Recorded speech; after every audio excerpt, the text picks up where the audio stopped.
जिला हिलवले बा। हमरो जे शिव जी के सावरी सुरतिया जिला हिलवले बा। रूपवा जे भावे अनमोल जिला हिलवले बा। रूपवा जे भावे अनमोल जिला हिलवले बा।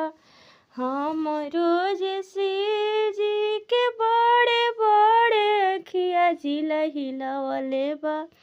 हमरो जे शिव जी के बड़े बड़े अखिया जिला हिलवले बा। अखिया जे भावे अनमोल जिला हिलवले बा। अखिया जे भावे अनमोल जिला हिलवले बा।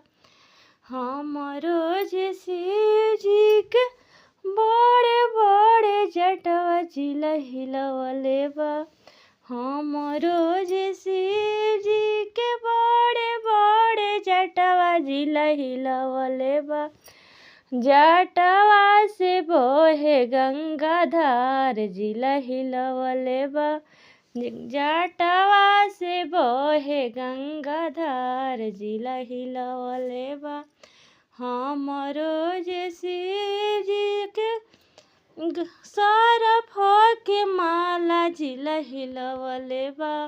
हमरो जे शिव जी के सरफ के माला जिला हिलवले बा। सरफ छोड़ेला फुफुकार जिला हिलवले बा। सरफ छोड़ेला फुफुकार जिला हिलवले बा। सरफ छोड़ेला फुफुकार जिला हिलवले।